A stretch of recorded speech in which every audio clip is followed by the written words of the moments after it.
कनिका का चेहरा पीला पड़ चुका था। पापा एकटक दोनों को देखे जा रहे थे। कनिका ने हौले से पुकारा, पापा। अनिरुद्ध ने उस आदमी की तरफ देखा जिसे कनिका पापा कह रही थी, जो अनिरुद्ध को बेहद टेढ़ी नजरों से देखे जा रहे थे। कुछ देर बाद पापा के पीछे पीछे माँ और दीप भी आकर खड़े हो गए। उन्हें भी अनिरुद्ध और कनिका का ऐसे मिलना जरा भी नहीं भा रहा था। कनिका की माँ राधा ने जैसे अपने पति के मनोभावों को पढ़ लिया। वह बेहद गुस्से में नजर आ रहे थे। अनिरुद्ध को कनिका के पापा का इस तरह देखना अच्छा नहीं लग रहा था। वह उनसे नजरें चुरा रहा था, जबकि पापा एकटक बस अनिरुद्ध की आंखों में देखे जा रहे थे। अब कनिका ने बातें शुरू की। पापा, इनसे मिलिए, ये है मेरे बॉस मिस्टर अनिरुद्ध जायसवाल। अनिरुद्ध ने आगे हाथ बढ़ाकर कहा, हेलो अंकल। पापा ने घूरते हुए नमस्ते से शुरुआत की और कहा, हाँ मैं जानता हूँ इन्हें। कनिका ने चौंकते हुए कहा, अच्छा, क्या सच में? फिर उसे याद आया कि हाँ, दीप के इलाज के लिए चेक देने वाला अनिरुद्ध ही था। माहौल फिर से सीरियस हो गया। अब पापा ने कनिका से कहा, कनिका तुम जरा अंदर जाओ, मम्मी और दीप को लेकर मुझे तुम्हारे बॉस से कुछ बातें करनी है। कनिका डर गई, कहीं पापा अनिरुद्ध को कुछ सुना ना दे, लेकिन करती भी क्या। उसने पापा की बात मानी और सबको लेकर घर के अंदर आ गई। अब बाहर गाड़ी के पास केवल अनिरुद्ध और पापा खड़े थे। अनिरुद्ध को देवराज की नजरें शर्मिंदा कर रही थीं। अब पापा बोले, देखिए सर, हम मध्यम परिवार के लोग हैं। हमारे महीने भर का खर्च आपके एक महीने के पेट्रोल के खर्च से भी कम होगा। मैं जानता हूँ कि कनिका के लिए ये जॉब बहुत जरूरी है, लेकिन आप मुझे माफ कीजिएगा, कल से कनिका आपके ऑफिस नहीं आ पाएगी। अनिरुद्ध, अंकल जैसा आप सोच रहे हैं वैसा कुछ भी नहीं है। पापा, क्या सच है और क्या झूठ ये तो हमें नहीं पता, पर यही सही होगा कि मेरी भोली सी बच्ची बड़े बड़े ख्वाब देखने से पहले ही वास्तविकता के धरातल पर आ जाए।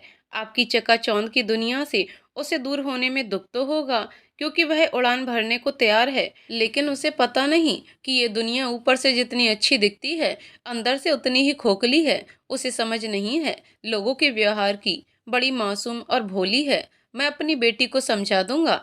बेहतर यही होगा कि आप अपने लिए कोई और एम्प्लाई तलाश कर लें। धन्यवाद, अब आप जा सकते हैं। उनके संवाद सुनकर अनिरुद्ध को ऐसा लगा जैसे किसी ने उसके दिल पर जोरों से प्रहार किया हो और वो वहीं टूट टूट कर बिखर गया हो। उसकी आंखों में आंसू पलकों से गिरने को तैयार थे। वह बस कार में बैठा और चुपचाप घर की तरफ निकल गया। कौन कहता है कि मर्द रोते नहीं? कौन कहता है कि उनके अंदर जज्बात नहीं? देखो, आज अनिरुद्ध रो रहा है। गाड़ी में शीशे चढ़ाकर बस वह चलता ही गया। ना जाने उसे कहाँ जाना है। शायद वह कोई ऐसी चौखट ढूंढ रहा है जहाँ से उसकी सारी ख्वाहिशें पूरी हो जाएं। वो उस परमात्मा से अपने प्यार को मांग पाए। क्या है कोई ऐसी जगह जहाँ से वो अपने प्यार को पा सकता है? दिल के अंदर ढेर सारा गुब्बार भरा है। सर पीट पीट कर रोने का दिल कर रहा है। उसने एक सुनसान जगह पर जाकर गाड़ी रोकी। अपनी पूरी ताकत से उसने स्टीयरिंग पर जोरदार मुक्का मारा। पूरी ताकत से चिल्लाया और फिर दहाड़े मार मार कर रोने लगा। आंखों से आंसू बंद नहीं हो रहे थे। दिल तड़प रहा था। उसने जेब से अपना मोबाइल निकाला और अनलॉक किया। वॉलपेपर पर कनिका की फोटो देखकर बातें करने लगा। अब मैं कल से तुम्हें नहीं देख पाऊंगा। तुम फिर मुझसे दूर चली गई। प्लीज कनिका, मैं तुम्हें कैसे बताऊं कि मैं तुमसे कितना प्यार करता हूँ। तुम्हारे साथ पूरी जिंदगी बिताना चाहता हूँ। मैं तुम्हारे लिए कुछ भी कर सकता हूँ। कनिका, बस मुझसे दूर ना जाओ। प्लीज मुझसे दूर ना जाओ।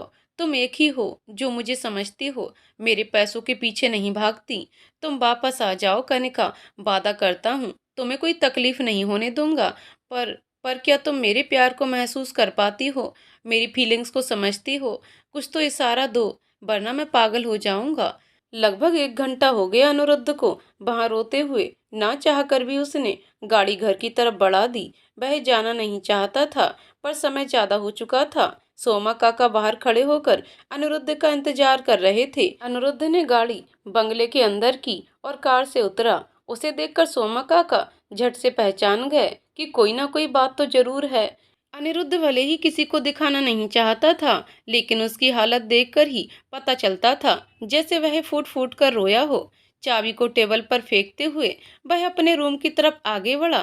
काका ने उसे देखकर तड़प कर पूछा, क्या बात है अनी बाबा, क्या हुआ आपको? अनिरुद्ध ने खुद को संभालते हुए कहा, पापा ने दवाई खा ली क्या? सोमा काका, हाँ मैंने उन्हें दवाई खिला दी। आपके लिए खाना लगा दूं क्या? अनिरुद्ध ने कहा। नहीं, मुझे भूख नहीं है, मैं स्टडी रूम में हूँ, कोई काम हो तो मुझे बुला लेना। सोमा काका बस परेशान होकर उसे देखते रहे।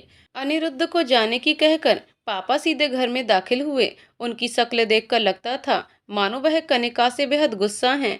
उन्हें लग रहा था कि जैसे उनकी बच्ची ने उनका भरोसा तोड़ा है। आखिर लगता भी क्यों ना, भला कौन बाप अपनी बेटी को किसी पराये मर्द की बाहों में देखना पसंद करेगा।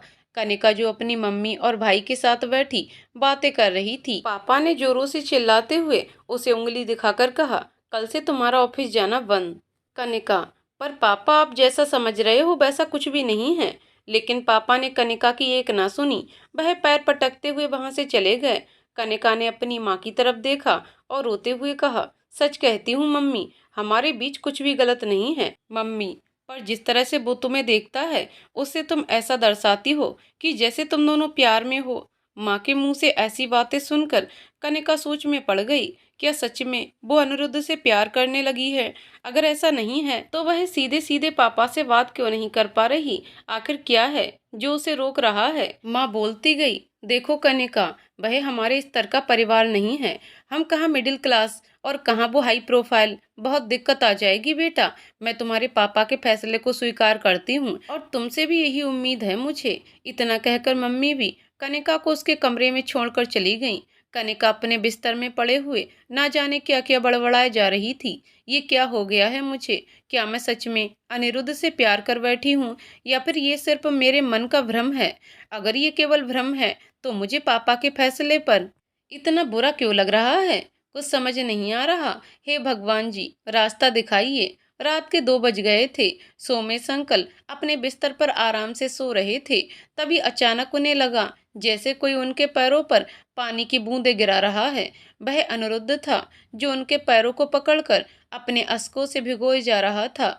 अपने बच्चे को इस तरह से रोते देखकर एक बाप का दिल पिघल गया। वह सोचने लगे कि आखिर इतना ज्यादा बदलाव अनिरुद्ध में आया कैसे? वह कभी प्रायश्चित करने वाला इंसान था ही नहीं, तो आज वह अपने पापा के पैरों से लिपटकर ऐसे क्यों रोए जा रहा है? अनिरुद्ध का मन भर चुका था। अपने पापा के पैरों की आहट से उसे महसूस हो गया कि वह जाग चुके हैं।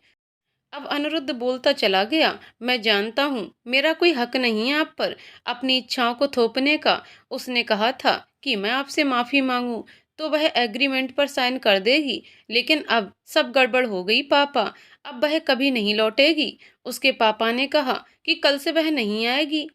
शायद ये मेरी ही करनी का फल है। मैंने आपको बहुत दुख दिया है पापा, मुझे माफ कर दो। सोमेश का दिल तड़प गया। अब वह उठकर बैठ गए। उन्होंने कहा, नहीं बेटा, मैं तो तुमसे कभी नाराज था ही नहीं। मैं तो तुम्हें प्यार की कद्र करना सिखाना चाहता था। मैं चाहता था कि तुम मेरे और मम्मी की यादों के करीब रहो। जो प्यार का एहसास तुमसे कहीं गुम हो चुका था उसे मैं तुम्हारे भीतर फिर से जगाना चाहता था। अनिरुद्ध ने रोते हुए कहा, कनिका मेरी जिंदगी है पापा, मैं उसके बिना नहीं रह पाऊंगा।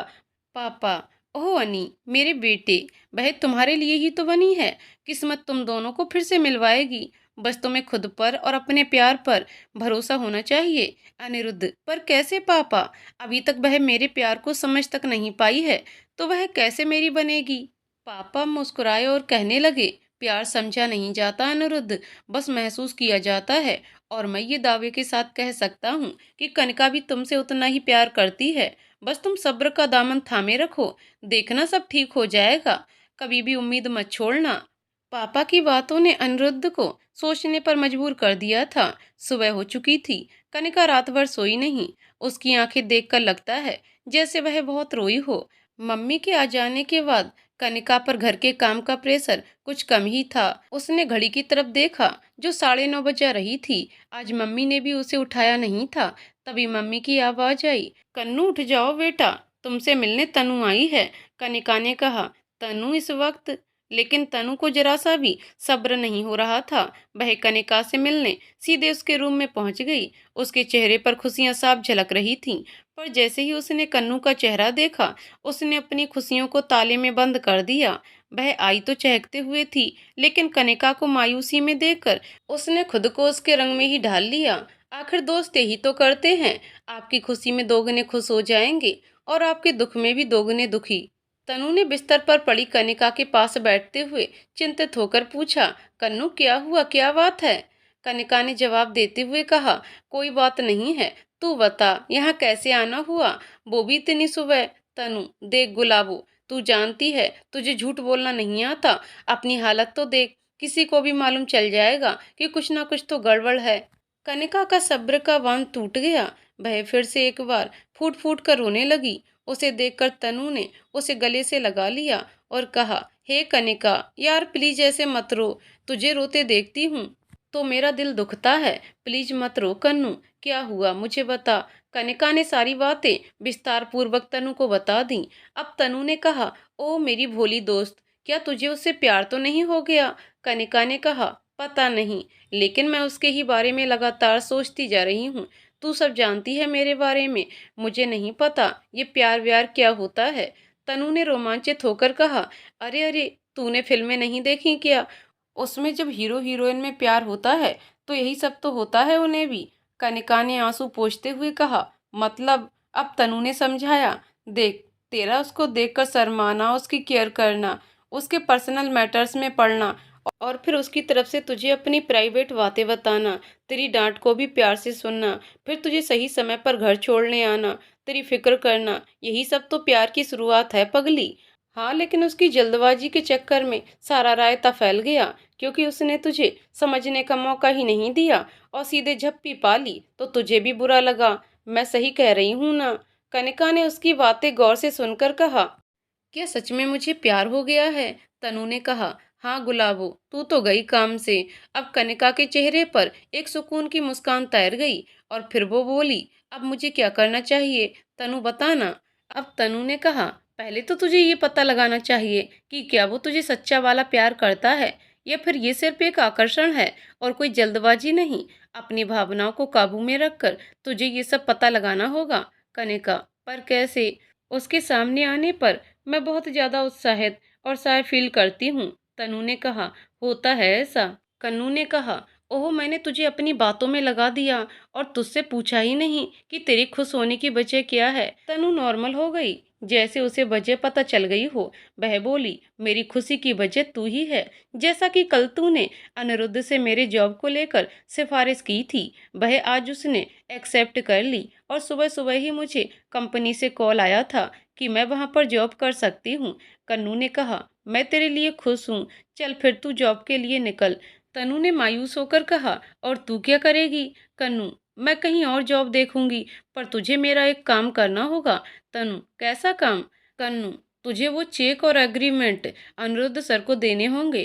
तनु, ए भाई, ये काम मुझसे नहीं होगा, तुझे पता है ना, मैं उसके सामने गई तो वो सबसे पहले मुझसे तेरे बारे में ही पूछेगा। मैं क्या कहूँगी? एक काम कर, पापा को बता कि हमें ये डॉक्यूमेंट और चेक वापस करने जाना है और चल मेरे साथ कंपनी तक, पापा शायद मान जाएंगे। कनिका ने फिर तनु से कहा, सच कह रही है, पापा मान जाएंगे, पर उन पैसों का क्या जो हमने कंपनी से लिए थे? तनु ने झिड़कते हुए कहा, एक साथ ही सारी हेडेक देगी क्या? उसका भी कुछ ना कुछ सोचेंगे। अब चल पापा से बात करते हैं। कन्नू और तनु दोनों मिलकर बिना समय गवाए पापा के पास गईं। उन्होंने उन्हें अपनी बातें मानने पर मजबूर कर दिया। पापा ने शक भरी निगाहों से दोनों को देखा और बोला, केवल 1 घंटे, बस उससे ज्यादा नहीं लगना चाहिए। तनु ने बीच में से ही बात काट कर कहा, अरे अंकल, बस चेक और डॉक्यूमेंट देना है और वापस आ जाना है। पापा मान गए और दोनों तैयार होकर 30 मिनट बाद अपनी कंपनी पहुंच गईं। वहां जाकर कनिका को पता चला कि आज अनिरुद्ध ऑफिस नहीं आया है। तनु ने कहा, शायद वो भी तेरी तरह रो रो कर अपना हाल बेहाल कर रहा होगा। एक काम कर, तू उनके घर चली जा और ये सामान वापस कर देना। यहाँ किसी को देगी तो 50 तरह के सवाल खड़े हो जाएंगे। फिर इस बहाने तू उनके दिल का हाल भी जान लेना। कनिका का मन तो बहुत कर रहा था अनिरुद्ध से मिलने के लिए, लेकिन उसे डर था कि कहीं उसके सामने वह आकर फिर से कोई ऊटपटांग हरकत ना कर दे। फिर भी उसने तनु की बात मानी और घर की तरफ चल दी। लगभग 10:30 बज चुके थे। अनिरुद्ध अभी तक ऑफिस नहीं आया था। माया ने उसे न जाने कितनी बार कॉल लगाया, पर उसने एक बार भी आंसर नहीं किया था। अब माया ने बिना समय व्यर्थ किए घर पर कॉल किया। फोन सोमा काका ने उठाया। अब माया बोली, हेलो सोमा काका, अनिरुद्ध कहाँ है? काका, उनकी तबीयत ठीक नहीं है। माया को फिर अनिरुद्ध के करीब आने का मौका चाहिए था, सो वो मौका मिल गया। उसने फिक्र जताते हुए कहा, ओह, आपने डॉक्टर को बुलाया कि नहीं? अगर ज़्यादा तबीयत खराब है तो मैं आ जाती हूँ, उससे कहिए मैं आ रही हूँ। माया ऐसे मौके हरगिज नहीं छोड़ती थी, सो 10 मिनट में वह अनिरुद्ध के घर पहुंच गई। बंगले के अंदर दाखिल होते ही वह बाहर से ही चिल्लाने लगी, अनिरुद्ध अनिरुद्ध अनिरुद्ध, कहाँ हो तुम? सोमा काका ने उसकी ओवर एक्टिंग देखकर उसके सामने आए और बोले, क्या बिटिया, ऐसे क्यों चिल्ला रही हो? इस घर में और भी लोग रहते हैं। माया, काका अनिरुद्ध कहाँ है? मुझे उसकी फिक्र हो रही है। काका ने उसे एक झलक देखा और मुस्कुराते हुए बस यही कहा, अपने रूम में है, जाकर मिल लो। तब तक अंकल ने सोमा काका को आवाज लगाई, सोमा, कनिका आ गई क्या? सोमा काका ने माया को घूरते हुए जवाब दिया, नहीं मालिक, माया मैडम आई हैं। माया ने बड़ी ही टेढ़ी नजरों से काका को देखा और बिना अंकल से मिले सीधे अनिरुद्ध के कमरे की तरफ चल पड़ी। अनिरुद्ध अपने कमरे में लगे सोफे पर बैठा कनिका के बारे में सोच रहा था। रात भर वह उसके ही बारे में सोचता रहा, इसलिए अपनी नींद पूरी नहीं कर पाया। उसका सिर दर्द कर रहा था। पापा की बातों के अनुसार उसे सब्र करना चाहिए था, लेकिन कैसे? उसका दिल तो हर बार एक धड़क के साथ कनिका का नाम पुकार रहा था। उसे समझ नहीं आ रहा था क्या किया जाए। ये सब सोचकर वह अपना सर पकड़कर सोफे पर बैठा था। तभी कमरे में माया दाखिल हुई। उसे देखकर अनिरुद्ध थोड़ा संभल कर बैठ गया और बोला, माया, तुम यहाँ क्यों आई हो? माया, मैंने फोन किया तुम्हें न जाने कितनी बार, तुमने मेरा कॉल रिसीव नहीं किया। मुझे लगा कोई प्रॉब्लम है, इस वजह से घर आ गई। क्या हुआ तुम्हें? तुम ठीक नहीं दिख रहे। इतना कहते हुए माया उसके नजदीक जाकर सोफे पर बैठ गई। अनिरुद्ध एक जेंटलमैन था। इतना करीब बैठी माया से वह कुछ डिस्टेंस बनाने के लिए उससे तनिक दूर खिसका, लेकिन माया बड़ी ही ढिठाई दिखाते उसके और करीब आ गई और बोली, क्या हुआ डियर, तुम्हें बुखार है क्या? ये कहते हुए माया अनिरुद्ध को सर पर और गले पर और गालों पर टच करते हुए कहने लगी, ओह अनिरुद्ध, अपना ख्याल रखा करो। अनिरुद्ध को ये सब बड़ा अजीब लग रहा था। उसने माया को ऐसे खुद को छूते हुए देख उसका हाथ पकड़ा और बोला, स्टॉप इट माया, कुछ नहीं हुआ मुझे, तुम परेशान मत करो, जाओ, मैं कल ऑफिस आ जाऊंगा। लेकिन माया को जरा भी फर्क नहीं पड़ा। उसने अनिरुद्ध के हाथों से अपना हाथ छुड़ाया और उसका सर दबाते हुए बोली, अरे थोड़ा रिलैक्स मिल जाएगा तो हम दोनों डॉक्टर के पास जा सकते हैं। मुझे अच्छा नहीं लग रहा तुम्हें ऐसे देखकर। अनिरुद्ध के लाख बार समझाने पर भी माया उसका सर दबाए जा रही थी। उधर कनिका ने दरवाजे पर दस्तक दी। सोमा काका ने जैसे ही गेट खोला देखकर बोले, बिटिया, आज तो बहुत लेट हो गई। कनिका ने कहा, काका, मैं एग्रीमेंट और चेक लौटाने आई हूँ। अनिरुद्ध सर कहाँ हैं? काका ने अपने हाथ को जोड़ दुखी होकर पूछा, पर क्यों? बिटिया, हमसे कोई गलती हो गई क्या? अगर हमने कुछ उल्टा सीधा बोल दिया हो तो अपने पिता की उम्र का समझकर माफ कर देना बिटिया। कनिका को बड़ी शर्मिंदगी महसूस हो रही थी। उसने कहा, नहीं काका, ऐसा कुछ नहीं है। आपको कैसे समझाऊं? बस ये समझ लीजिए कि ये मेरी मजबूरी है। तो आप बताइए, अनिरुद्ध सर कहाँ हैं? काका, वह अपने कमरे में हैं, उनकी तबीयत ठीक नहीं है। कनिका का दिल तड़प गया। उसने पूछा, क्या हो गया उन्हें? काका, कुछ नहीं, बस कल से तुम्हें छोड़कर वापस आए हैं तो बड़ी ही अजीब व्यवहार कर रहे हैं। तब से ना कुछ खाया है ना कुछ पिया है, बस अपने कमरे में ही है, ऑफिस भी नहीं गए। कनिका समझ गई। वह बोली, अच्छा, तो क्या आप उन्हें ये एग्रीमेंट और चेक दे देंगे? काका ने कहा, बेटा देखो, मैं ठहरा अनपढ़ आदमी, फिर मुझे पता नहीं इन सब चीज़ों के बारे में। बेहतर होगा तुम ही दे आओ। और हाँ, माया मैडम भी मिलने गई हैं उनसे अभी कुछ देर पहले ही। कनिका ने बुझे मन से कहा, ठीक है काका। कनिका मन ही मन ये सोचती जा रही थी कि चलो कोई तो है कमरे में। ये कहते हुए वह कमरे की तरफ बढ़ गई। कमरे का दरवाजा खुला था। माया अभी भी अनिरुद्ध के मना करने पर उसका सर दबाए जा रही थी। एक तो उसकी शॉर्ट ड्रेस, उस पर से उसकी ऊंची हिल्स देखने में वह मंजर बड़ा ही अभद्र दिखाई पड़ता था, जैसे वह अनिरुद्ध को डिसयूज करना चाह रही थी। कनिका सर झुकाए कमरे के अंदर दाखिल हुई। जैसे ही उसने दरवाजे पर पहुंचकर अंदर देखा, उसके रोंगटे खड़े हो गए। उसके अंदर जलन की भावना उत्पन्न हो गई थी। वह एकटक उनको देखने लगी कि आखिर ये दोनों कर क्या रहे हैं। अचानक अनिरुद्ध को दरवाजे पर खड़ी कनिका दिख गई, जिसको देख उसने माया को सोफे के एक तरफ धकेला और उठकर खड़ा हो बोला, कनिका आ जाओ, बाहर क्यों खड़ी हो। माया धक्का खाकर सोफे पर एक तरफ गिर चुकी थी। उसे खुद की बेइज्जती महसूस हो रही थी। उसने नाम सुनते ही मुंह बनाया और फिर संभल कर बैठ गई।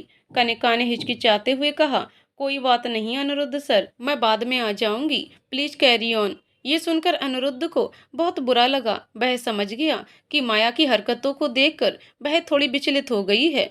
अब वह कनिका को समझाते हुए बोला, ओह कनिका, तुम जैसा समझ रही हो वैसा कुछ नहीं है, प्लीज तुम अंदर आ जाओ, बैठकर बातें करते हैं, ओके।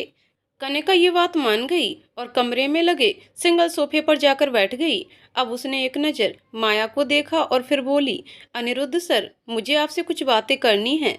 अनिरुद्ध, हाँ बोलो कनिका, मैं सुन रहा हूँ। कनिका को माया की मौजूदगी खटक रही थी। कनिका ने माया को एक नज़र देखा। माया ने उसे जलाने के लिए बड़ी इठलाती हुई अदाओं से अनिरुद्ध का हाथ पकड़कर बोली, अनिरुद्ध चलो ना डियर, हम डॉक्टर के पास चलते हैं। अनिरुद्ध ने हाथ छुड़ाते हुए गुस्से से कहा, एक मिनट माया, मैं बात कर रहा हूँ ना, और मुझे कुछ नहीं हुआ, ओके, बिना वजह ऐसे फोर्स मत करो। अनिरुद्ध का गुस्सा देखकर माया ने कनिका को देखा, जिसके होठों पर हल्की सी मुस्कान तैर गई। अब माया को बेइज्जती महसूस हो रही थी। अनिरुद्ध ने उससे दो टूक बात करके उसे नजरअंदाज कर दिया। अब वह उठ खड़ी हुई और अनिरुद्ध से कहने लगी, तो ठीक है, तुम बात करो, मैं जाती हूँ। माया को ऐसा लगा शायद अनिरुद्ध उसे रोक लेगा, लेकिन अनिरुद्ध ने कहा, प्लीज। माया उसके प्लीज का मतलब समझ गई और वहां से पैर पटकते हुए गुस्से में चली गई। कनिका को तनिक बुरा लगा, क्योंकि वह उसकी इंसल्ट नहीं देखना चाहती थी। उसके जाते ही अनिरुद्ध ने कनिका की तरफ रुख किया और कहने लगा, हाँ कनिका बोलो। अब कनिका ने कहा, आपने बड़ी बेरुखी से बात की माया मैडम से, उन्हें बुरा लग गया। अनिरुद्ध ने मुंह बनाते हुए कहा, अरे उसे छोड़ो, तुम बताओ क्या बात कह रही थी। अब कनिका को थोड़ी घबराहट होने लगी। वह कहने लगी, मैं ये चेक और एग्रीमेंट वापस करने आई हूँ। इतना कहकर उसने चेक और एग्रीमेंट पास वाली टेबल पर रख दिया और कुछ सोचकर बोली, कल पापा की बातों का आपको बुरा तो नहीं लगाना। अनिरुद्ध कल की बात याद कर कुछ मायूस सा हो गया था। फिर बोला, नहीं ऐसा तो कुछ नहीं है, मैं भला क्यों बुरा मानूंगा, वैसे मैं तुमसे कुछ कहना चाहता हूँ। कनिका ने कहा, जी बोलिए। अनिरुद्ध ने कनिका की आंखों में आंखें डालकर कहा, ये एग्रीमेंट और ये चेक मेरे लिए कोई मायने नहीं रखते। कनिका, मैं कल के लिए तुमसे माफी मांगता हूँ। कल मैंने तुम्हें बिना तुम्हारी इजाजत के स्पर्श किया, इसलिए मैं उस वक्त ही तुमसे माफी मांगना चाहता था, लेकिन नहीं मांग पाया। वैसे मैं कभी ऐसा नहीं करता, पर तुम्हारे नजदीक आकर मेरा दिल और दिमाग दोनों ब्लॉक हो जाते हैं। समझ नहीं आता ऐसा क्यों होता है। तुम साथ होती हो तो मैं बहुत खुश रहता हूँ, लेकिन तुम्हारे जाने के बाद मुझे एक एक पल हजारों वर्षों के समान लगते हैं। मेरी हरकतों से तुम्हें मेरे दिल का हाल पता चल चुका होगा कनिका। तुम्हारे पापा ने जब कहा कि कनिका कल से ऑफिस नहीं आएगी, तो मैं समझ गया कि अब तुम मुझसे दूर जा रही हो सदा के लिए। मेरे दिलो दिमाग ने काम करना बंद कर दिया था। मन तो कर रहा था जैसे ये जीवन ही समाप्त कर दूं, पर कनिका ने शर्म से आंखें झुका लीं। अनिरुद्ध कहता चला गया, कनिका सच बताओ, मुझे देखकर क्या तुम्हें कुछ भी याद नहीं आता? क्या तुम्हें मेरा चेहरा याद नहीं? अनिरुद्ध ने अचानक टॉपिक बदलकर सवाल किया। कनिका इस सवाल की आशा में नहीं थी। वह दिमाग पर जोर डालते हुए बोली, आप ऐसा क्यों पूछ रहे हैं अनिरुद्ध सर? अनिरुद्ध, क्योंकि तुमने ही मुझे ये नया जीवन दिया है, वरना मैं तो कब का मर चुका होता। कनिका, आप क्या कहना चाहते हैं? मुझे कुछ समझ नहीं आ रहा। अनिरुद्ध, तुम्हें पता है, आज से 5 महीने पहले तुमने जब सड़क पर बेहाल पड़े दो आदमियों की मदद की थी, जो मौत के मुंह में जाने को थे। कनिका ने कुछ याद किया, फिर बोली, हाँ मुझे याद है। उन दोनों आदमियों का चेहरा खून से सना हुआ था। मैंने एम्बुलेंस को संपर्क किया था और वो जल्द ही वहां पहुंच गई थी। अनिरुद्ध मुस्कुराया और वह कनिका के पास आकर जमीन पर बैठ गया। उसने कनिका के हाथों को अपने हाथों में ले लिया और प्यार से बोला, ये वही हादसा था जिसने मेरी पूरी जिंदगी बदल दी। उस दिन तुमने मुझसे वजह पूछी थी ना, तो वो वजह तुम ही हो कनिका। मैं ही वो आदमी हूँ जिसको तुमने बचाया था। कनिका ने जब ये बात सुनी तो उसे अपने कानों पर विश्वास नहीं हुआ।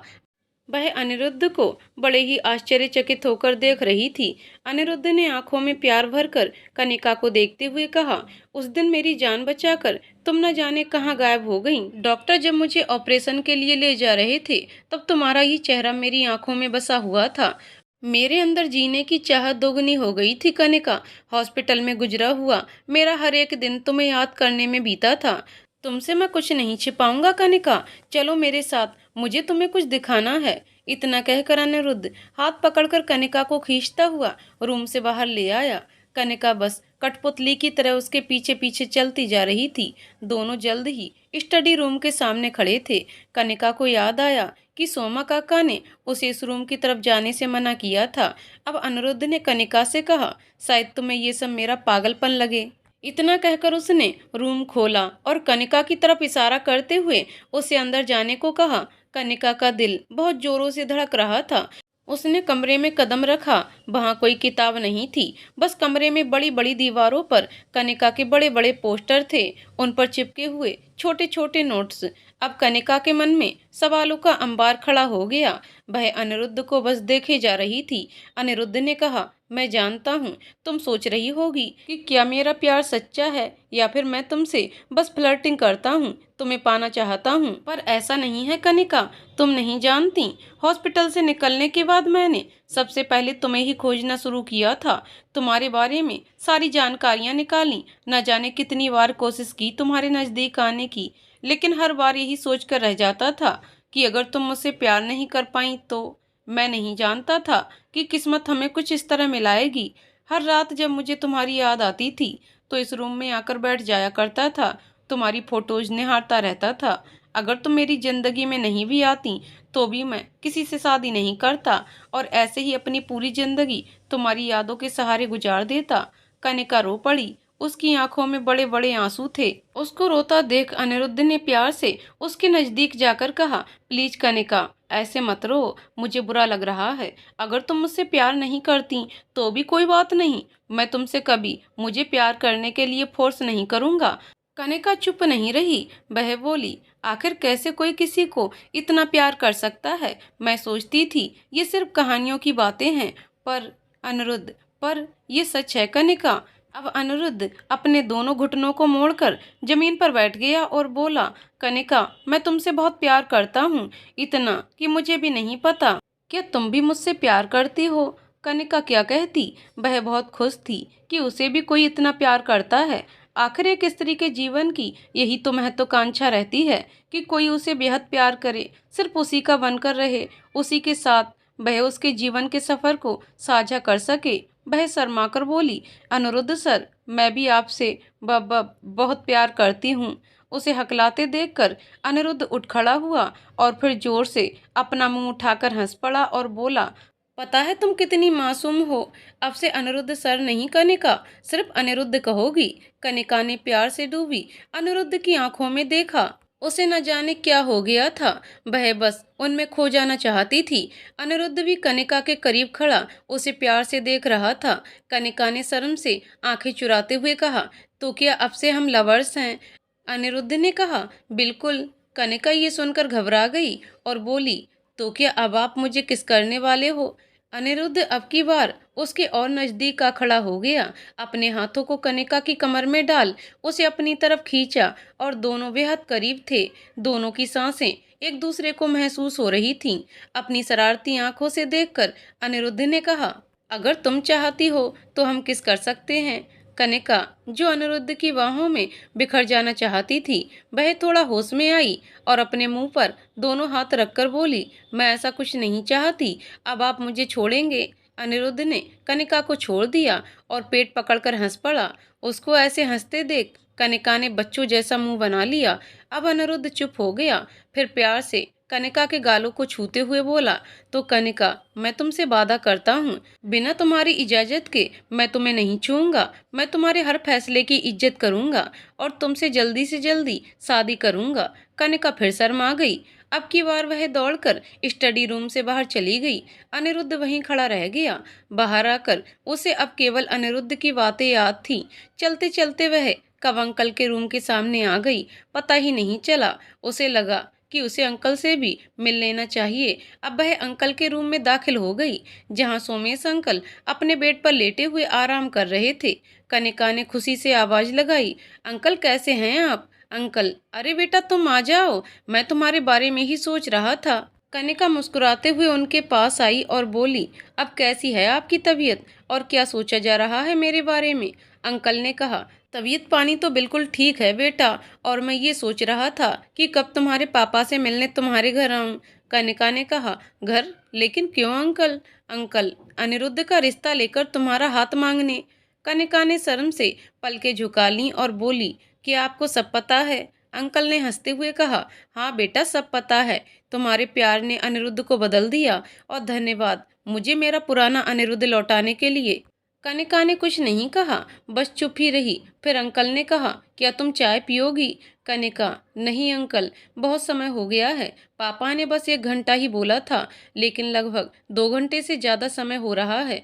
वह बहुत गुस्सा करेंगे। अंकल, अच्छा बेटा तुम जाओ और अपने पापा से कहना कि हम परसों तुम्हारे घर आ रहे हैं। मैं खुद तुम्हारे पापा से तुम दोनों के बारे में बात करूंगा।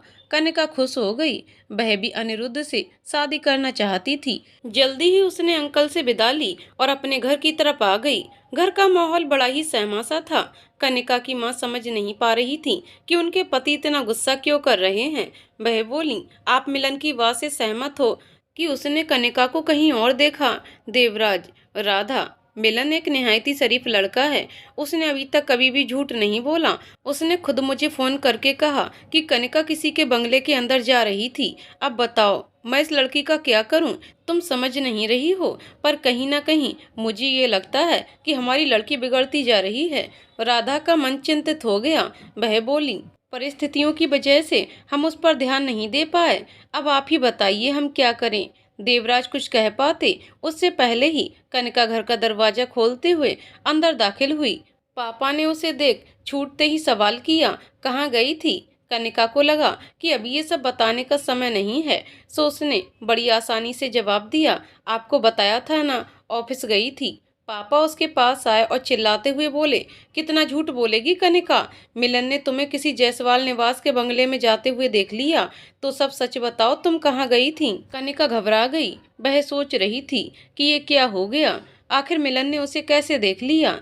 अब वह अपने पापा के पैरों में गिर गई और बोली, पापा प्लीज मुझे माफ कर दीजिए, मैंने आपको ये बात नहीं बताई। फिर कनिका ने जायसवाल निवास में काम करने की मजबूरियां और अनिरुद्ध के प्यार के बारे में पापा को बताया, जिसको सुनकर दोनों मियाँ बीवी सकते में आ गए। पापा ने गुस्से में चिल्लाते हुए कहा, तुमसे किसने कहा था अपने बॉस से भीख मांगने को? दीप के इलाज के लिए कितने भी पैसे लगते मैं लेकर आता, मैं उसका बाप हूँ। पर तुमने ऐसा क्यों किया कनिका? एक बार अपने मम्मी पापा से पूछना भी जरूरी नहीं समझा? बस अब बहुत हुआ, मैंने तय कर लिया है। परसों तुम्हारी मंगनी होने वाली है, वो भी मिलन से। बहुत कर ली तुमने अपनी मनमानी। तब तक के लिए तुम घर से कहीं नहीं जा सकती हो, जाओ अपने कमरे में। कनिका ने अपने पिता के आखिरी शब्द सुने, जिन पर उसे यकीन नहीं हो रहा था।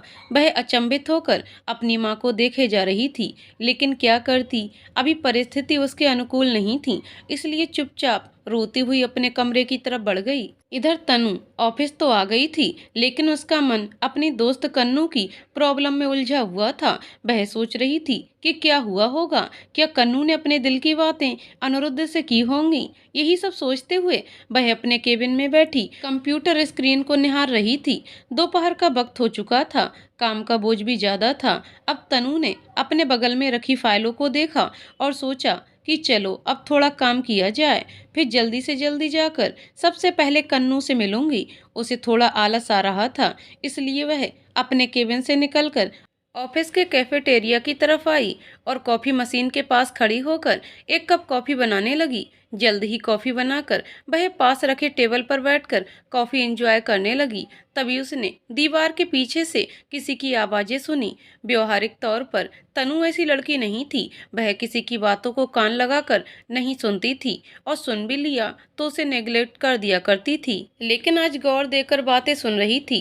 क्या करती, बात ही कुछ ऐसी थी। दीवार की आड़ में खड़े होकर धनंजय और माया बातें कर रहे थे। धनंजय, आपने जो फोटो भेजी थी मैंने उसकी डिटेल्स निकलवा ली है। उसका नाम मिलन है। वह मिलन कैफे का मालिक है। लोगों को दिखाने के लिए उसने ये कैफे खोला है। वैसे तो उसका कोई और ही बिजनेस है। माया: हाँ हाँ, मैं अच्छी तरह से जानती हूँ। उसी की वजह से मैं इस मुसीबत में फंसी हूँ। वो कहता है उसके पास कोई सबूत है। मैं कोई रिस्क नहीं लेना चाहती धनंजय। तुम उसका काम तमाम कराओ, चाहे कैसे भी। अगर वह सबूत पुलिस के पास पहुंच गया तो मैं कहीं की नहीं रहूंगी। धनंजय घर आया मौका गंवाना नहीं चाहता था। वह बोला, मैं ये सब कर दूंगा, पर इससे मेरा क्या फायदा होगा। माया ने ठिलाते हुए कहा, तुम्हें क्या चाहिए। धनंजय मौके पर चौका लगाना चाहता था। उसने ऊपर से नीचे तक माया को देखा और कहने लगा, पैसे। माया मुस्कुराई और बोली, ठीक है, मेरा काम कर दो, उसके बाद दे दूंगी। धनंजय उसके सातिर इरादों को समझता था। वह बोला, ना जी ना, पहले पैसे फिर काम, वरना कुछ भी नहीं। माया ने अपने पर्स में से चेकबुक निकाली और एक बड़ी रकम दर्ज करके उसके हाथों में चेक दे दिया। फिर गुस्से में कहने लगी, उसे छोड़ना मत। भले ही वो सबूत मिले या ना मिले, पर वो जिंदा नहीं बचना चाहिए। तुम समझ रहे हो ना। धनंजय ने चेक को अपनी शर्ट की जेब में रखा और कहने लगा, आपको शिकायत का मौका नहीं मिलेगा। फिर दोनों वहां से सतर्कता से आसपास देखते हुए चले गए। उन्हें लगा जैसे किसी ने उनकी बातें नहीं सुनी हैं, लेकिन दीवार के पीछे बैठी तनु ने सारी बातें सुन ली थीं। उसके दिमाग में हड़कंप सा मच गया। वह सच्चाई की तह तक जाने को उत्सुक थी। वह अब एक पल भी गंवाना नहीं चाहती थी। कॉफी वहीं छोड़कर वह अपने केबिन में गई और पर्स उठाकर बिना किसी को बताए ऑफिस से निकल गई। उसे बस जल्द से जल्द अपने घर जाना था। वह जल्दी से घर पहुंच गई। घर के दरवाजे को खटखटाते हुए बहुत जोरों से आवाज लगा रही थी, माँ ओ माँ, दरवाजा खोलो। तनु की माँ ने जल्दी से हड़बड़ाते हुए दरवाजा खोला। वह थोड़ा अचंभित होकर कहने लगी, तनु तू इस वक्त यहाँ कैसे? तू तो ऑफिस गई थी ना। अच्छा, तो तुम भाई बहन में कोई बात छिपा नहीं सकता। मिलन को इतनी क्या जल्दी थी तुझे बताने की, और तू भी मुंह उठाकर घर आ गई। तनु ने माँ को पर्स पकड़ाते हुए कहा, ओहो माँ, क्या बोले जा रही हो? मुझे कुछ समझ नहीं आ रहा। बताओ भाई घर पर है या नहीं? माँ ने मुंह बनाते हुए कहा, हाँ वो तो घर पर ही है। उसे दूल्हा बनने की जल्दी जो पड़ी है। तनु ने अचंभित होकर पूछा, मतलब? माँ ने हाथ हिलाते हुए कहा, तेरा भाई हाथ मांगाया है कनिका का उसके पापा से, जाओ उसे बधाई दे आ। तनु को एक के बाद एक शॉकिंग न्यूज मिल रही थी। उसे ऐसा लगा मानो वह इस घर में रहती ही ना हो। एक पल को तो उसे खुशी हुई कि उसकी बेस्ट फ्रेंड अब उसकी भाभी बनने वाली है, लेकिन दूसरे ही पल उसे ये बात याद आई जिसको लेकर वह परेशान थी।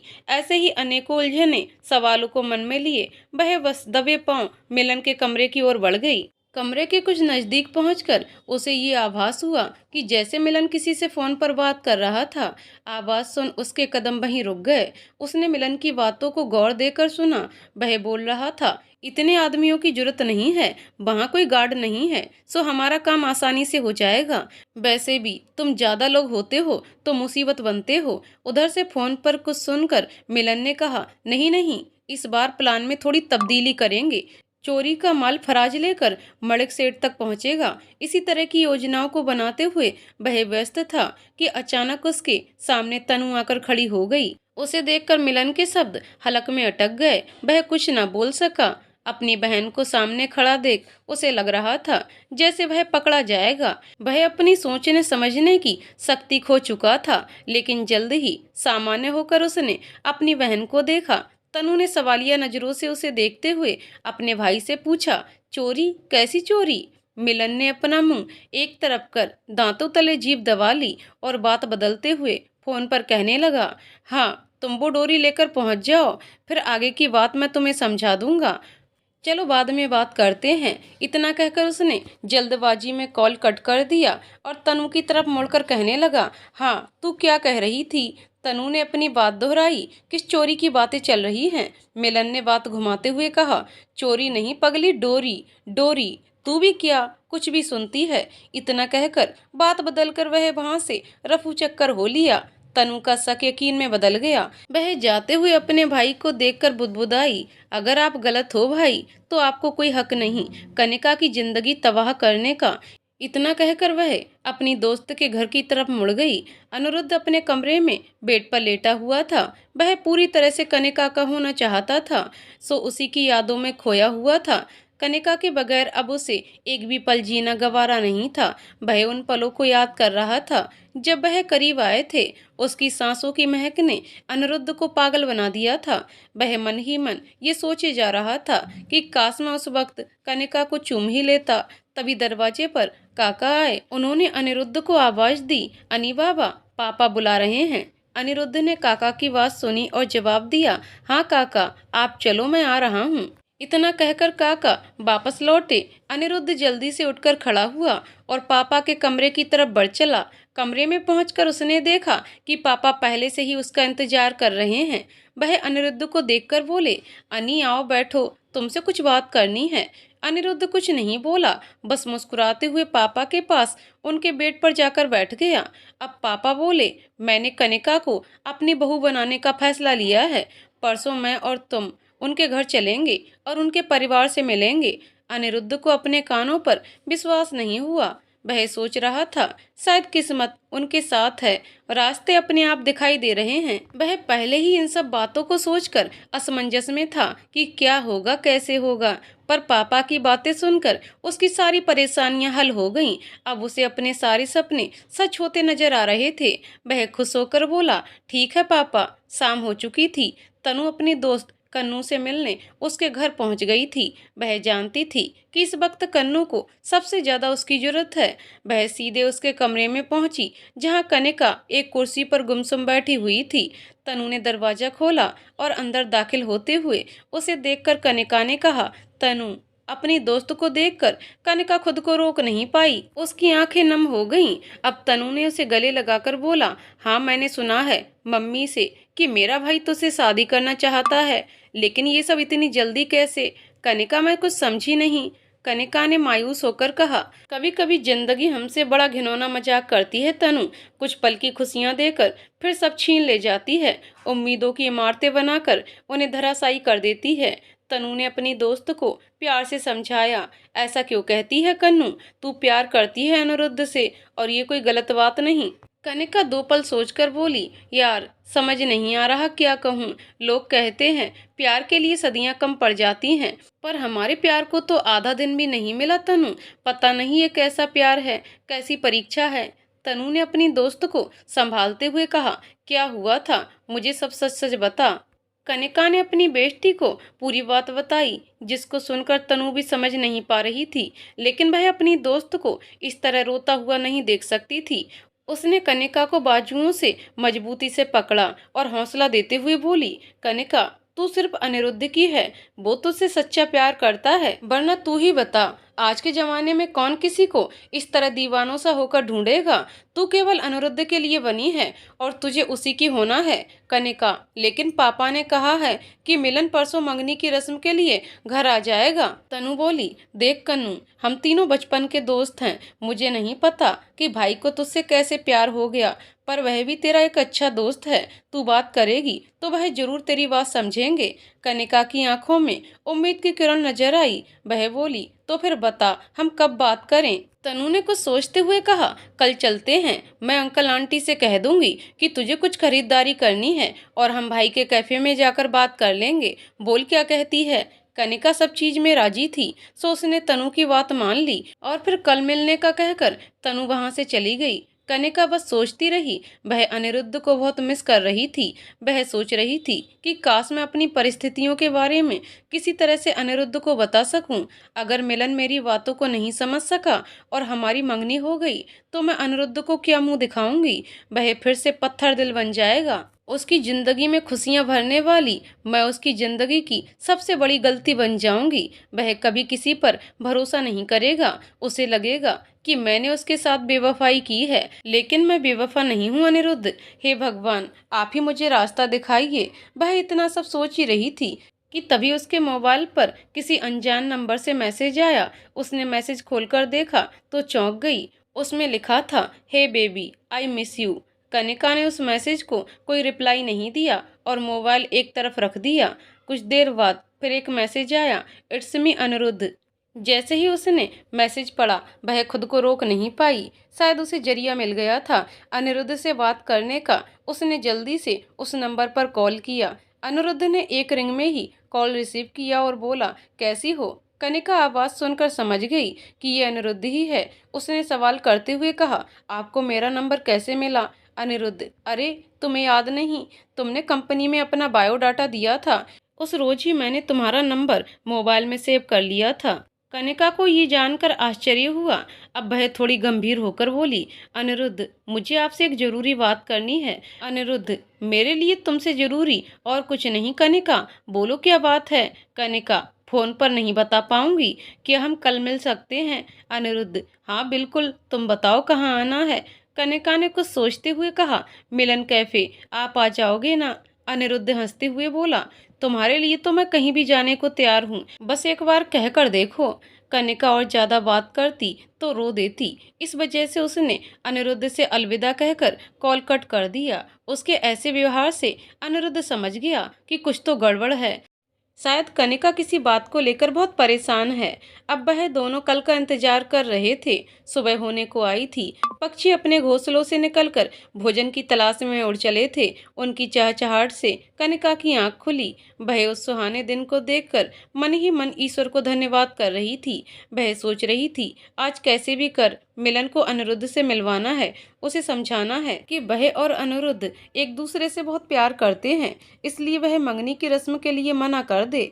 कनिका सब अच्छा सोचकर बिस्तर से उठी। अपनी दिनचर्या के कामों को निपटाकर वह अपनी माँ से मिलने किचन में गई। माँ ने कनिका से कहा, कन्नू, कल रात को तुमने खाना क्यों नहीं खाया? कन्नू, माँ मुझे भूख नहीं लग रही थी। माँ ने कनिका की तरफ देखा और कहा, अपनी माँ से झूठ नहीं बोलते कन्नू, मुझे पता है तुम मिलन को सिर्फ दोस्त मानती हो, पर कभी कभी सच्चा दोस्त भी अच्छा जीवन साथी साबित होता है कन्नू। कनिका कुछ नहीं बोली। अब माँ ने उसे देखकर बोला, तुम्हारे पापा ने कुछ तो देखा होगा मिलन में, जो उसकी शादी के प्रस्ताव को मना नहीं कर पाए। मिलन अच्छा लड़का है कन्नू, तुझे हमेशा खुश रखेगा।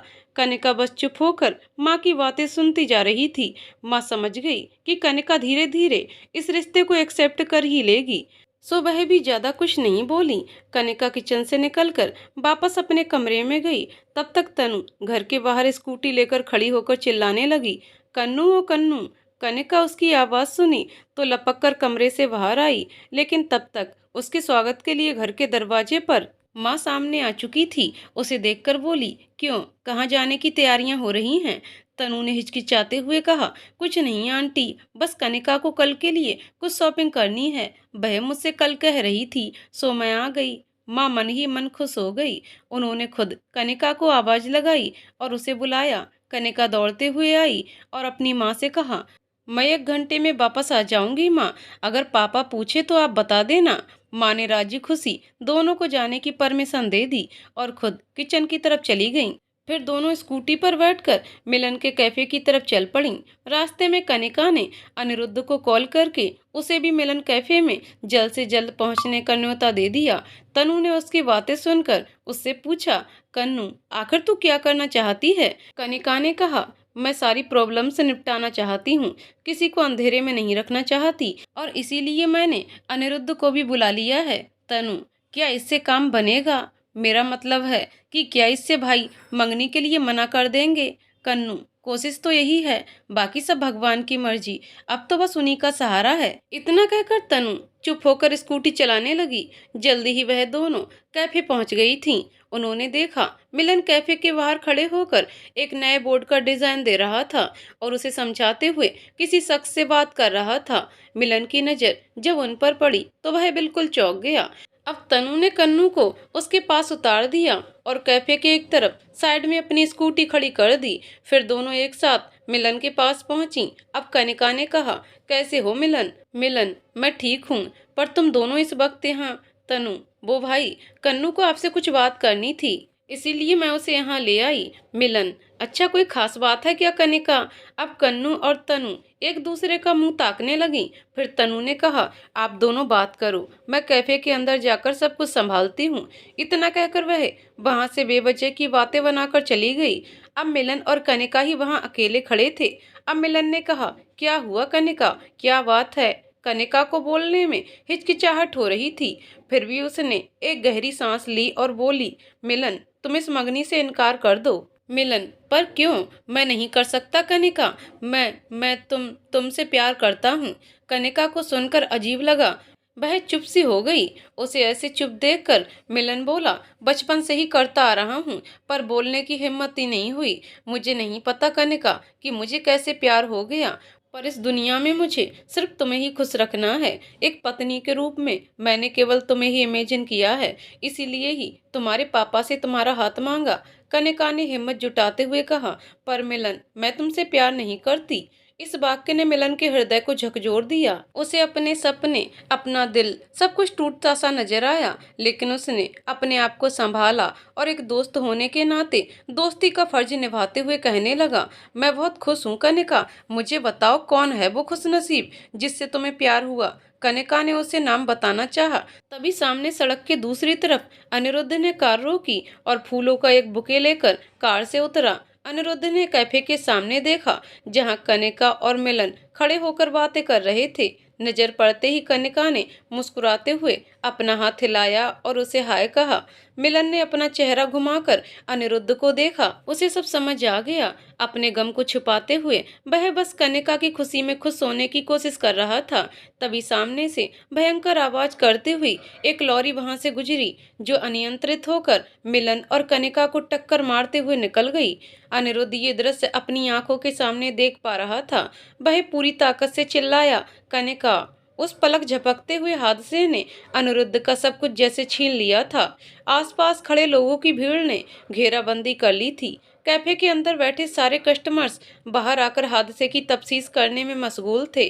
तनु ने भी इतनी जोरदार आवाजें सुनकर बाहर की तरफ दौड़ लगाई, लेकिन तब तक लॉरी टक्कर मारकर निकल चुकी थी। बस अब जमीन पर अधमरे पड़े हुए कनिका और मिलन अपनी जिंदगी और मौत की लड़ाई लड़ रहे थे। धनंजय ऑफिस में अपने केबिन में बैठा किसी के फोन का इंतजार कर रहा था। तभी उसका फोन घनघनाया। उसने दूसरी ही रिंग में कॉल रिसीव किया और लपकते हुए सामने वाले से सवाल किया, काम हो गया क्या या नहीं? उस तरफ से जवाब आया, हाँ काम तो हो गया है, लेकिन एक छोटी सी गड़बड़ हो गई है। धनंजय ने चौंकते हुए पूछा, कैसी गड़बड़? उधर से जवाब आया, उस लड़के के साथ बिल्कुल बगल में एक लड़की खड़ी थी, वह भी हादसे का शिकार हो गई। धनंजय के चेहरे पर हवाइयां उड़ने लगीं। उसने चिल्लाते हुए उसे जोर से डांटा, ये क्या किया बेवकूफ? क्या वह दोनों जिंदा हैं? व्यक्ति ने कहा, हाँ, उनकी सांसें चल रही थीं। धनंजय ने फोन बिना कहे काटा और सर पकड़कर वहीं बैठ गया। कुछ देर बाद वह अपना सारा सामान उठाकर ऑफिस से गायब हो गया। लोगों की भीड़ को चीरते हुए अनिरुद्ध सहमा हुआ सा दौड़कर कनिका के पास आया। वह खून से सनी हुई कनिका को गोद में उठाकर कार की तरफ भागा। अब तनु ने कुछ अन्य लोगों की सहायता से मिलन को भी कार की सीट पर सवार किया। अनिरुद्ध ने कनिका को अपने साथ आगे वाली सीट पर बिठाया था। वह बार बार कनिका के गालों को थपकी देकर बोल रहा था, कनिका उठो, प्लीज उठ जाओ, मैं तुम्हें कुछ नहीं होने दूंगा, हम अभी हॉस्पिटल चलते हैं। अनिरुद्ध कनिका की हालत देखकर ड्राइव करने की स्थिति में नहीं था। उसके हाथ कांप रहे थे, वह डर रहा था। अब तनु ने उस पर झिड़कते हुए कहा, अनिरुद्ध प्लीज आप गाड़ी चलाओ, हमारे पास समय नहीं है। अनिरुद्ध ने तनु की बात सुनी तो जल्दी ही गाड़ी में गियर डालकर उसे सड़क पर दौड़ाने लगा। तनु कार के पीछे वाली सीट पर अपने भाई को संभाल रही थी। अनिरुद्ध कुछ मिनट में डॉक्टर देवेंद्र के हॉस्पिटल पहुंच गया। वह हॉस्पिटल के अंदर जाकर चिल्लाया, please help us, it's emergency. इतना सुनकर वहां खड़े नर्सेज ने कार खोली, फिर स्ट्रेचर लाकर उस पर मिलन और कनिका को लेटाया और बेधड़क इमरजेंसी रूम की तरफ दौड़ पड़े। तनु हड़बड़ी दिखाती हुई उनके साथ भागी। वह उन दोनों को अकेला नहीं छोड़ना चाहती थी। जल्दी ही वह इमरजेंसी रूम पहुंच गए। उन्होंने ड्यूटी डॉक्टर को दिखाया। उसने बोला, ये तो एक्सीडेंटल केस है, पहले पुलिस को सूचना देनी होगी, बाद में इलाज होगा। डॉक्टर का इतना बोलना ही था कि अनिरुद्ध ने उसकी कॉलर पकड़ ली और बोला, मेरी कनिका को कुछ नहीं होना चाहिए, अगर कुछ हुआ तो इस हॉस्पिटल को आग लगा दूंगा। जल्दी ट्रीटमेंट कर दो, बाकी सब मैं संभाल लूंगा। अनिरुद्ध बहुत गुस्से में था। उसकी आवाज सुनकर सभी डॉक्टर्स इकट्ठे हुए। उनमें से एक डॉक्टर देवेंद्र भी थे। उन्होंने पहली बार अनिरुद्ध को इतने गुस्से में देखा था। उन्होंने उस ड्यूटी डॉक्टर से कहा, आप पेशेंट को देखिए, पुलिस को हम संभाल लेंगे। दोनों को जल्दी ही ट्रीटमेंट के लिए ले जाया गया। अब अनिरुद्ध पास खड़ी तनु को देखा, जैसे वह चाह रहा था कि तनु कनिका की फैमिली को इन्फॉर्म कर दे। तनु ने अपने मोबाइल से कनिका के घर और अपने घर फोन किया और एक्सीडेंट वाली बात बताई। पूरा परिवार दौड़ता हुआ हॉस्पिटल पहुंच गया। अनिरुद्ध बस एक तरफ सेंटी होकर बैठा था। पुलिस आ चुकी थी। उन्होंने पुकारा, हादसे के चश्मदीद गवाह कौन कौन हैं? अनिरुद्ध और तनु आगे आकर खड़े हो गए। तनु कुछ बोल पाती उससे पहले ही अनिरुद्ध ने इंस्पेक्टर से कहा, आप कुछ भी कीजिए पर उस लॉरी वाले ड्राइवर को पकड़िए। मैं नहीं जानता कि वह लॉरी अचानक वहां कैसे आ गई। इंस्पेक्टर बोला, आप चिंता मत कीजिए मिस्टर अनिरुद्ध, लॉरी को पकड़ लिया गया है।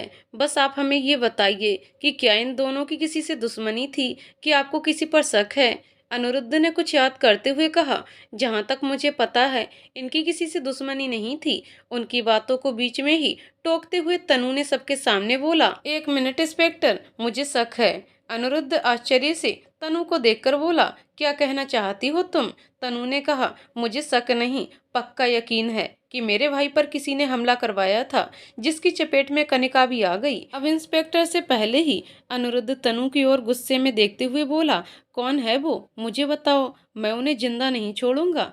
तनु ने दो टूक जवाब दिया, धनंजय और माया मैडम। अनिरुद्ध ने जब ये सुना तो वह बहुत चक्का सा हो गया। वह सोचने लगा, आखिर माया मिलन को क्यों मारना चाहेगी? भला मिलन से उसका क्या लेना देना? पूरा परिवार तनु की बातें सुनकर अचंभित था। कनिका की माँ अपने पति देवराज से लिपटकर रो रही थी।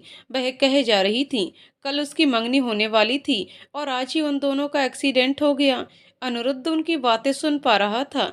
वह समझने की कोशिश में लगा हुआ था कि आखिर ये सब क्या चल रहा है। अनिरुद्ध खुद अंदर से टूटा हुआ था, लेकिन फिर भी वह कनिका और मिलन के परिवार को ढांढस और हिम्मत दे रहा था। लगभग शाम होने को आई थी। अनिरुद्ध ने अपने घर फोन कर अपने पापा को भी कनिका के एक्सीडेंट के बारे में बताया।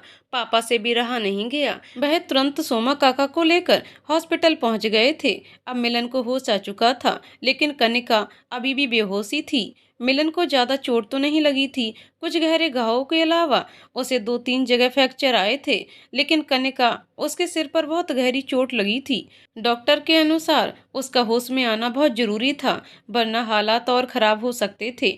वैसे तो परेशान हर कोई था, पर अनिरुद्ध ये सब फेस नहीं कर पा रहा था। उसे कनिका को लेकर बहुत एंजाइटी फील हो रहा था। एक बेचैनी सी थी, एक तड़प सी थी उसकी आंखों में, जैसे वो बेबस हो गया है। कनिका को वह कभी इस हालत में भी देखेगा, वह सपने में भी नहीं सोच सकता था। उसकी हालत कनिका के पापा और मम्मी समझ रहे थे, लेकिन वह आश्चर्यचकित थे कि अनिरुद्ध उनकी बच्ची की तकलीफ को लेकर कितना अपसेट था। शायद देवराज अनिरुद्ध का प्यार देख मंगनी की बात पर एक बार फिर सोचने को तैयार थे। उनकी बेटी के लिए क्या सही है, वह किसके साथ बेहतर जिंदगी गुजार सकती है, ये उन्हें साफ दिखाई दे रहा था। कुछ समय बाद मिलन को होश आ गया था। मिलन के होश में आने के बाद सबसे पहले तनु उससे मिलने पहुंची। पलंग पर पड़े कराहते हुए मिलन ने तनु से पूछा, कनिका कैसी है? तनु ने कहा, भाई उसकी इस हालत के जिम्मेदार केवल आप हो। मिलन ने शर्मिंदा होते हुए कहा, शायद तू सच कह रही है तनु। आखिर ऐसी क्या बात है जो आप हमसे छुपा रहे हो, और माया मैडम आपको क्यों मारना चाहती है? मिलन को समझ आ गया था कि शायद तनु को सारी बात बताने का समय आ गया है। उसने तनु से बोला, कुछ 5 महीने पहले जब मुझ पर अमीर आदमी बनने का जुनून चढ़ा हुआ था, तब मुझे एक गलती हो गई थी तनु। मैंने गुनाहों का रास्ता पकड़ लिया था। उसी बीच मेरी मुलाकात माया से हुई, जिसने मुझे 2 लोगों को जान से मारने की सुपारी दी थी। पहले तो मैंने इस काम के लिए साफ इनकार कर दिया, लेकिन उसने मुझे पैसों का लालच दिया और हम ये काम करने को तैयार हो गए। जिनको हमें जान से मारना था वह व्यक्ति और कोई नहीं बल्कि अनिरुद्ध और उसके पापा थे। तनु सुनकर चौंक गई। मिलन उसे देखकर फिर से बोलता गया, उस दिन जब हमने मिलकर इस हादसे को अंजाम दिया और माया से किया वादा निभाने को आगे बढ़े, तो ना जाने कहां से कनिका वहां पहुंच गई थी। उसे देखकर हम सब ने उन्हें वहीं अधमरा छोड़ दिया और अपनी पहचान छिपाते हुए वहां से भाग खड़े हुए। फिर कुछ देर बाद जब कनिका वहां एम्बुलेंस बुला चुकी थी, तो मैं भी वहां पहुंच गया और उसको हॉस्पिटल तक जाने से रोकता रहा। मैंने उसे डराया, ये कहकर कि अगर पुलिस ने तुम्हें शक बिना पर हिरासत में ले लिया तो क्या करोगी। मेरी बातों से सहमत कनिका उन्हें एम्बुलेंस में बिठाकर मेरे साथ वापस घर को आ गई। तनु ने कहा, आखिर क्यों आपने ऐसा रास्ता चुना। मिलन, कनिका की वजह से। मैं सोचता था कि जब मेरे पास अच्छे खासे पैसे हो जाएंगे तो मैं ये सब छोड़ दूंगा और कनिका से शादी करके अपनी पूरी जिंदगी उसके साथ बिताऊंगा। लेकिन किस्मत को तो कुछ और ही मंजूर है। पता नहीं मैं अनिरुद्ध से कैसे नजर मिला पाऊंगा। मैं गुनहगार हूँ तनु, शायद इस वजह से ही कनिका मेरे नसीब में नहीं। तनु क्या कहती। वह अपने भाई की नम आंखों को देखकर बोली, भाई किस्मत ने भी क्या खूब खेल दिखाए हैं।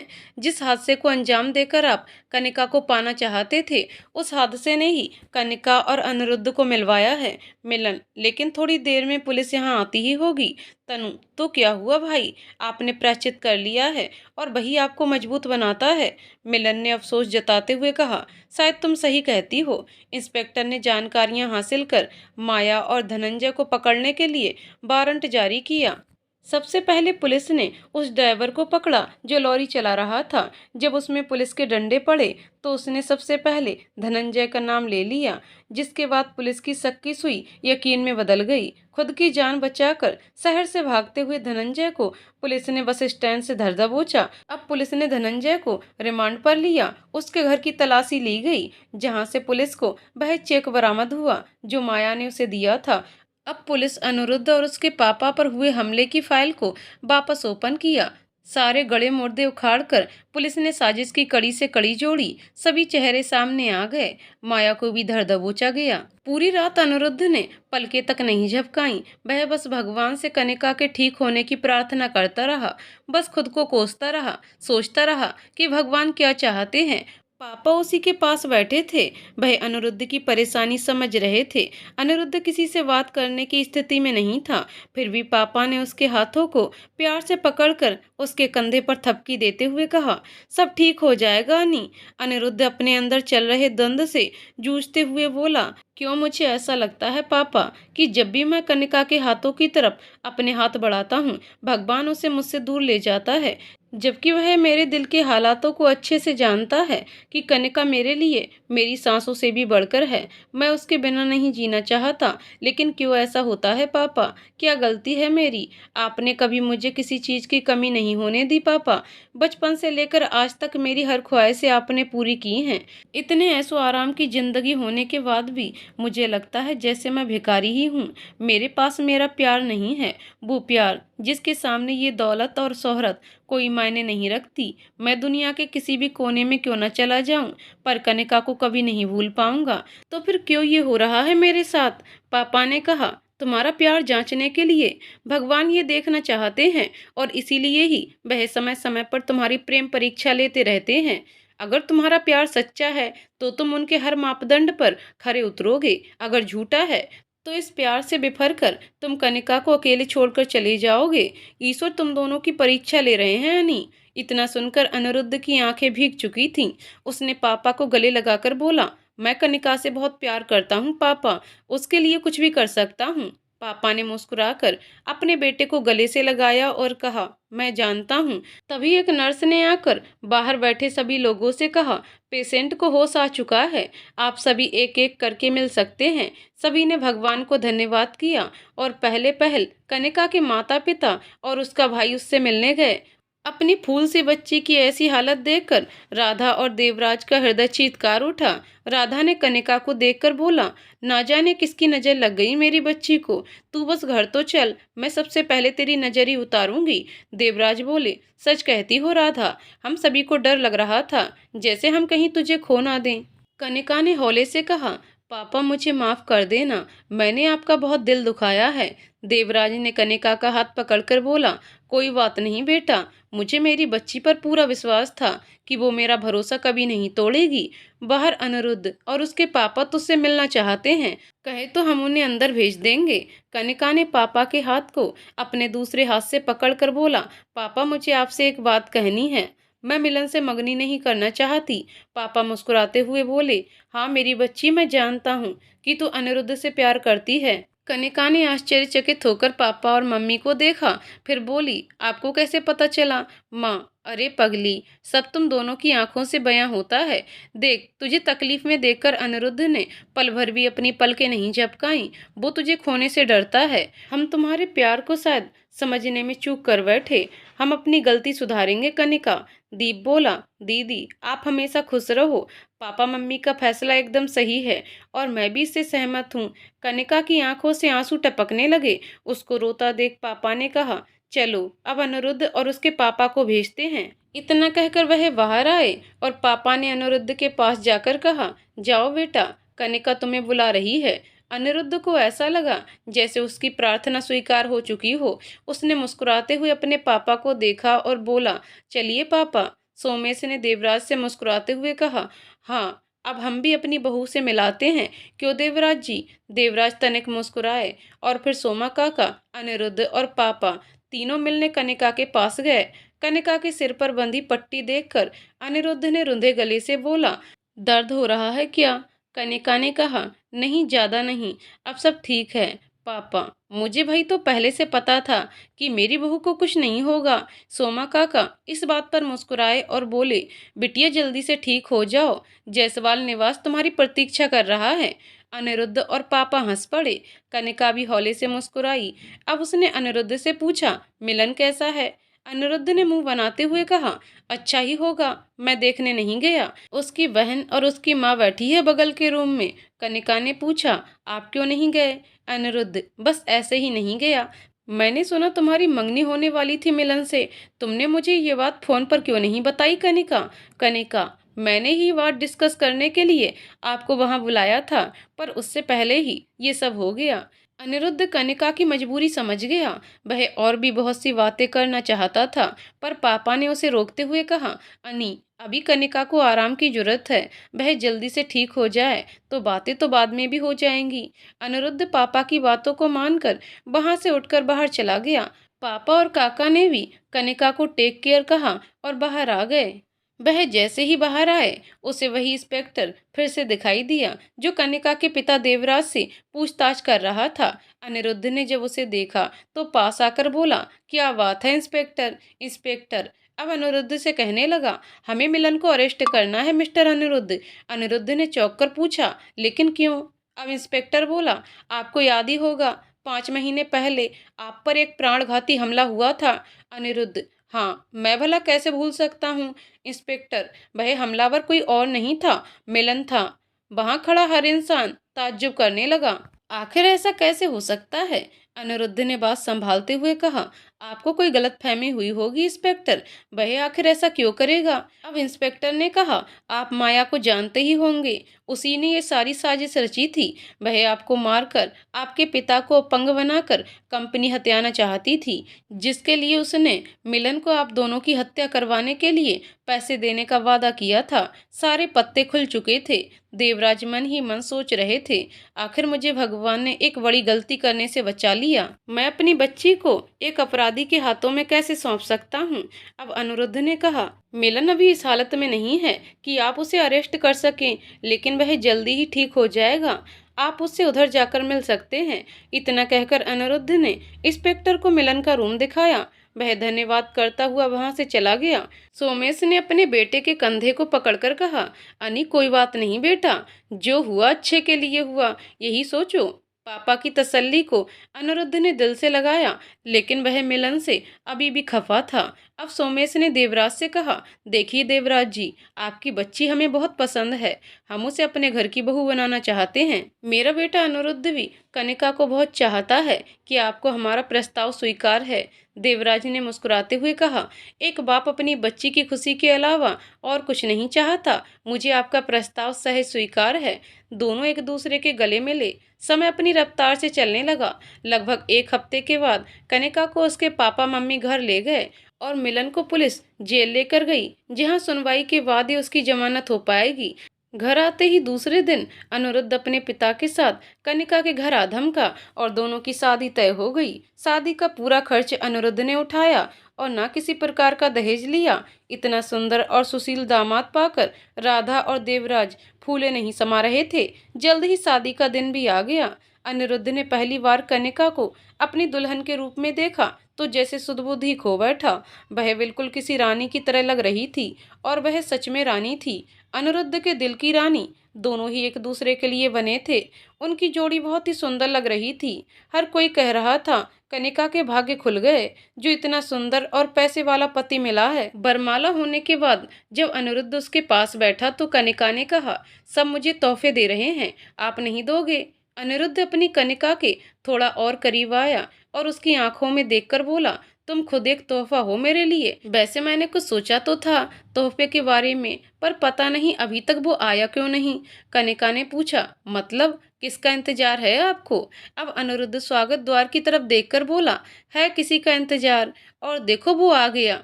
कनिका ने नजर उठाकर देखा तो सामने मिलन खड़ा था, उसके पास ही तनु भी खड़ी थी।